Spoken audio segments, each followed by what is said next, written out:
Damian Browne is a familiar face to Irish rugby fans, winning a Heineken Cup with Leinster and also getting stuck into rucks, mauls and scrums with Connacht, Northampton and French sides Brive and Oyonnax. Yes, but since he packed up his boots 2 years ago, he's been putting his body through even more extreme punishments with his next adventure, a planned solo row across the Atlantic. Good morning to you, Damian. Good morning. We'll get to that solo row, which is just bonkers, in a moment. But can I ask you about retirement? Because we've been chatting over the last few minutes about the fact that you've retired for 2 years, and we were just saying, with sportsmen and women in general, it can be an all-consuming career. So it's not like your 9-to-5 desk job. It's consumed you for so long, and then all of a sudden it's all over. And there must be this gigantic gap in your life that you need to fill. Yeah, absolutely. There's a sense of that you're institutionalized by the whole environment of rugby, because every decision you make in a day-to-day basis is with regards to, will this affect my performance in some way, or training tomorrow, will this affect training, you know? So when you're spat out the other end of professional rugby, that's a huge gap that's gone, and your daily decisions don't count for anything anymore in that way. So it's really important that when you are finished up, that you have other interests, and you don't solely see yourself as a rugby player, you know, that you see yourself as whoever, Damian Browne or whoever you may be. And the other things that you've been filling your life with, those fallbacks are so important, because it's not just about maintaining your fitness, of course, it's about keeping a healthy mind as well, isn't it? Yeah, exactly. So I would say it's really important to, whatever you're passionate about, to delve into that still while you're playing. For me, it was kind of travel and adventure, among other things, you know, but it may be something completely different. I don't know. Maybe you're into playing the piano, whatever it may be, but really delve into that and use those values that you learned in rugby to learn more and to really kind of concentrate on what may be. It strikes me, Damian, that you've already lived one little boy's dream in being a professional sports person, and now you're living another, because you're essentially sort of a full-time adventurer at the moment. We're going to talk about the Atlantic row, which is later this year, but last year you did the Marathon des Sables in the Sahara, which sounds like absolute hell on earth. So you might just tell us what was involved with that. So the Marathon des Sables is an ultra-marathon set over 6 days in the Moroccan Sahara Desert. It's known as the hardest foot race on earth. Last year was 257 kilometers over 6 days, and you have to be self-supported. So you see the rucksack on my back there.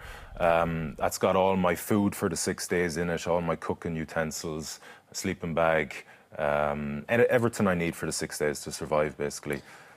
How many kilometres did you say? 257 over 6 days. Oh my So in any one day you were doing a marathon distance, essentially? Yeah, basically that's 6 marathons in 6 days. So on the first 3 days were around the marathon. The fourth day was a double marathon, 84 kilometres, which took me just under 25 hours. And then the next day was a marathon, and then the last day is a charity stage, so it was like 19 kilometres or so. Oh, just an easy 19 just kilometres. To finish off the in Saharan conditions, in sandstorms, as you say, how tough was that? I mean, were there times in that we kind of said, no, I'm done here? I never got to the depths of like I won't achieve this. But I was very conscious that my one goal was to finish it. You know, I'd come out of rugby about 6 months. I'd come out injured with a knee injury. So my training had been a little bit fragmented with that. So I was very conscious, like, right, you just need to finish this. So when I got to the end of the fourth stage, was the 84 kilometres, then I really kind of cranked up I knew I was be able to finish the 6 days. So then I started really kind of pushing myself. But before that, I was a little bit nervous and cautious with the whole thing, because it was so unknown. Can I ask you the big question? When anybody does these things, the first question I always think, why? Why? Why? What is it about you? You were playing, and instead of going to the beach for 2 weeks in the summer like all your teammates, you were going off to Afghanistan or, you know, hiking different places. What was it that drives you to live this lifestyle? It's obviously the question I get asked a lot, and my answer today could be a little bit different to my answer tomorrow, because there's so many things that come into my decisions with this. But without getting too kind of philosophical about it, it's really comes down to these things kind of help me lead a contented life. You know, I just have to complete these things. There's a drive within me that once I've discovered them, I know straight away they're for me, and I want to take on those challenges, those extremes, those powerful experiences, and see and reap all the rewards that they bring. And you mentioned the extremes. This certainly is extreme. This is a physical test as well as a mental test. 4,800 kilometres, a route right across the Atlantic. Are you actually on your own? So it's in a race format, but I'm doing it as a solo, so I'll be completely solo for the whole thing, unsupported. The race has a yacht that follows the boats. There'll be about 30 boats in this year's race. I might see that yacht once in the whole crossing. They'll literally come by. Basically, they'll see, one, I'm not cheating, that I haven't put up some sort of like sail apparatus. And secondly, they'll just to give you a face to see, to talk to, especially for a solo rower. And then they'll take off and check on anyone else, you know. So the distance between me and say if I was the most southerly boat and the most northerly boat, could be 300 or 400 miles. Like, so they have to cover that whole stretch. So, like I said, I might only see them once on the whole crossing. Give us a context of how hard this is. Like, people have done it before, but not that many people.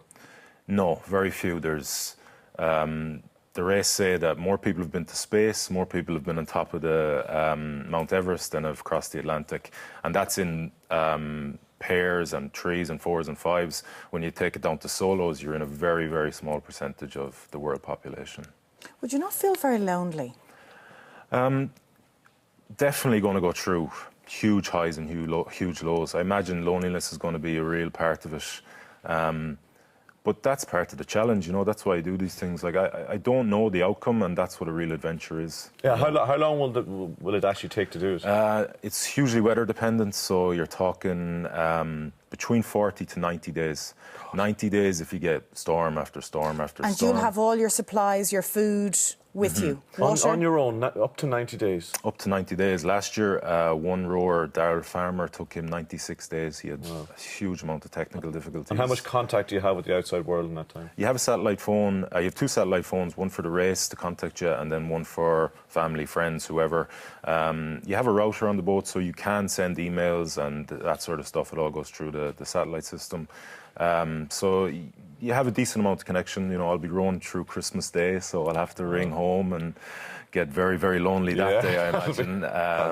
Little slice of turkey maybe put aside. Yeah, exactly. Yeah. There is a charity element to all this, Damian, as well. How can people support you? Is it on a website? Or? Yeah, if they go to damianbrowne.com, there's a charity page there where they can read all about my three charities, Médecins Sans Frontières, Madra, and Strong Roots Foundation in Rwanda.